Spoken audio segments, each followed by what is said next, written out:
Friends, this is my first video of my YouTube channel Health and Happiness with Jay Shah. Please note that the content in this video are for educational purposes only. You should not rely on this information as a substitute for, or nor does it replace professional medical and psychological advice for diagnosis or treatment. Please seek your healthcare professional's advice before making any changes. Friends, Western Medicare system is actually not a healthcare system, it's more a sick care system. It's good when we get sick and we get tablets and medicines, or we get surgery and things like that. It is particularly good for acute condition or acute sicknesses, and it's not good for chronic conditions. And many times it even does not address the root causes of our sicknesses. You'll also agree with me that no one else is as much interested in your health as you yourself. For a doctor, you're just one of the patients, but for you, your health is everything. So you need to take whatever steps are needed to ensure your health. If not for you, at least for your loved ones, your spouse, your children, your close friends and brothers and sisters. Because if you get sick due to carelessness, your spouse will get tense, and your children, if they are in other cities or other countries, they will have to rush to your place to look after you, to be with you. And that's going to cause a lot of, problems and a lot of inconvenience to them. So just for them, if not for yourself, ensure you look after your health.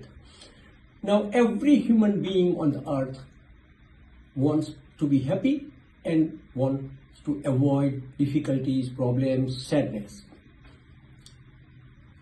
You all will agree that it is impossible to be happy if you are not healthy. So health is the first requirement for us to be happy. Now, let us look at how we can remain healthy through lifestyle.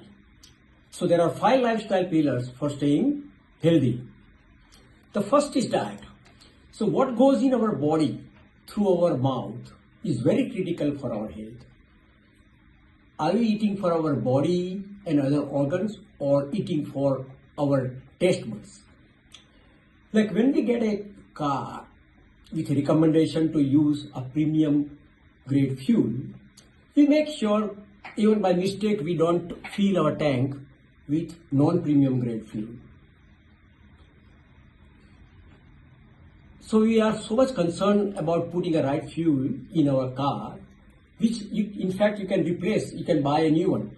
But we are not so much concerned about what fuel we are putting in our body, because your body cannot be replaced. You got only one body, and you can live only in one place. So diet is very important, making sure that we get all macronutrients and micronutrients for our body. The second is movement, exercise. We need to exercise regularly and covering flexibility, aerobic exercise, strength exercise, and for older people even balance exercise. Strength exercise is more important for older people because we tend to lose muscles as we age, and we need to ensure that we minimize those muscle losses by doing strength exercise.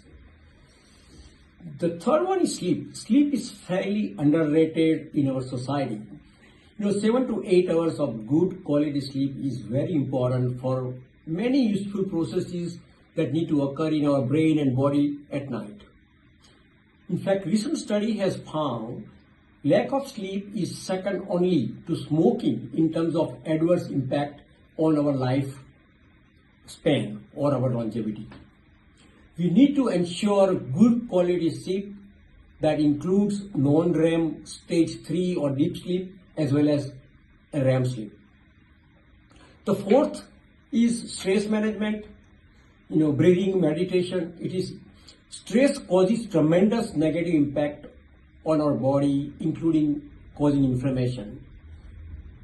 The main thing is that it activates the sympathetic nervous system and we end up in spending a lot more time in that mode.